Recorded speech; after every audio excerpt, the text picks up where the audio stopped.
ঠেলামৰা আৰক্ষী থানা এলেকাত ভূমাফিয়াৰ দপদপনি বুধবাৰে দিনৰ 11 বজাত ঠেলামৰাৰ পৰা আৰক্ষীয়ে গ্ৰেপ্তাৰ কৰে ভূমাফিয়া আমান উল্লাক।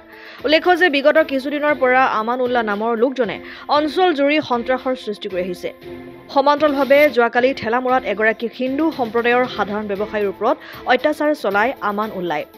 ইয়াৰ পিছতে নিশা 12 বজাত অঞ্চলটোত সৃষ্টি হয় হুলস্থুলীয়া পৰিৱেশ। আনকি কেইবাটাও সংগঠনে আমান উল্লাৰ বিৰুদ্ধে ঠেলামৰা আৰক্ষী থানাত 3খনকৈ এজাহাৰ দাখিল কৰে। সেই এজাহাৰৰ ভিত্তিত ঠেলামৰা আৰক্ষীয়ে 76/2024 এটি গোচৰ পঞ্জীয়ন কৰি ভাৰতীয় ন্যায় সংহিতাৰ আণ্ডাৰ ছেকশ্যনত গ্ৰেপ্তাৰ কৰি জেল হাজতলৈ প্ৰেৰণ কৰে।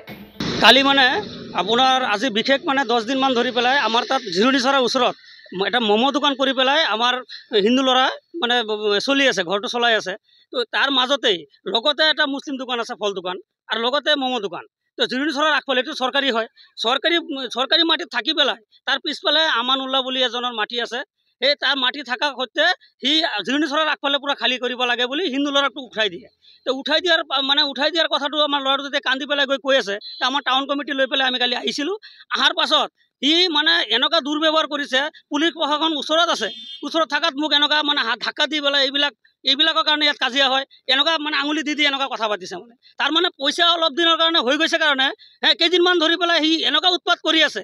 কাৰো নাই, সিহঁতৰ সম্প্ৰদায়ৰ লগতো মিল নাই, আমাৰো সি পুৰা বিভ্ৰান্তি কৰি পেলাই আমাৰ হিন্দু মুছলিমৰ মাজত এটা কাজিয়া লগাবৰ কাৰণে সি পুৰা ৰেডি হৈ আছে যে ইয়াত কাজিয়া লগাক, মাজৰ পৰা সি গায়ব হৈ যাব। তো আমি এইটো ইয়াত কৰিব নিদিওঁ।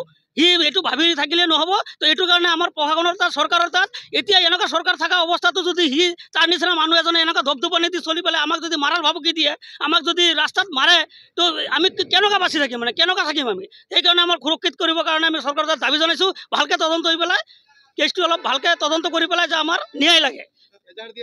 এজাহাৰ দিয়া হৈছে, 2টা এজাহাৰ দিছে, ৰাইজেও এটা দিছে। যিটো ল'ৰাই মমো দোকানী ল'ৰা দুটা সিহঁতেও দিছে। সিহঁতৰ ন্যায় পাব নে নাই সেইটোৱে আমাৰ মেইন। কিয় পইচা আছে, ওলাই যাব পাৰে। তো তাৰ কাৰণে অলপ আপোনালোকে চৰকাৰৰ পৰা আৰু কানুন ব্যৱস্থা যিটো অলপ কঠোৰ কৰি পেলাই তাক অলপ ভালকৈ হেৰি কৰিব লাগে, আঁতৰত আনিব লাগে, আৰু ওলাই আহিব যে পটকে নোৱাৰে। সেইটো তাক গ্ৰেপ্তাৰ কৰিছে, অলৰেডি চালান কৰিছে, ছাৰে চালান কৰিছে। কিন্তু যিখিনি কাম কৰিছে আমাৰ তাত ভিজুৱেল আছে।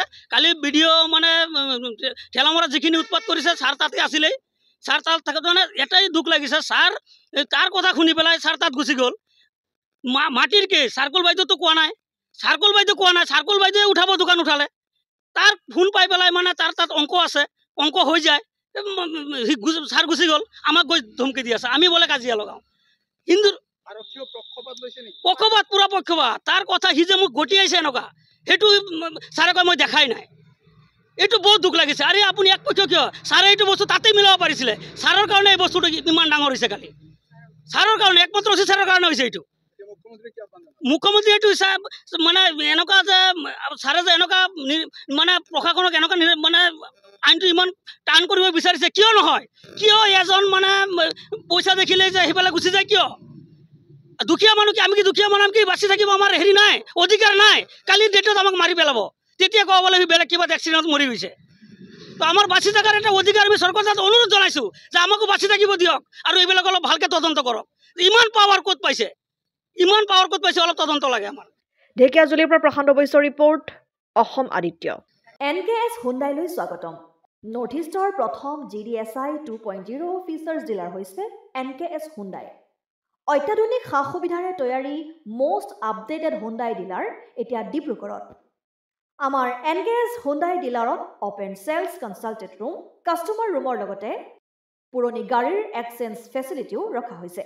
ইয়াত চেলছৰ লগতে ছাৰ্ভিচ ছেক্টৰৰ সুন্দৰ সুবিধা আছে। প্ৰয়োজনীয় সকলো এডভান্স টুলছ, হুইল বেলেন্সিং, এলাইনমেণ্টৰ অত্যাধুনিক machine, post hydraulic lift, fully ট্ৰেইনমেণ্ট পাৱাৰৰ লগতে nitrogen gas filling facility, fully automatic car ৱাছৰ ফেচিলিটিও আছে।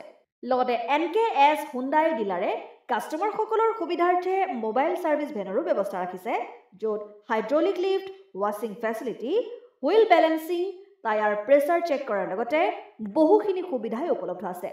NKS হুণ্ডাইলৈ আহক আৰু সুবিধাসমূহ গ্ৰহণ কৰক।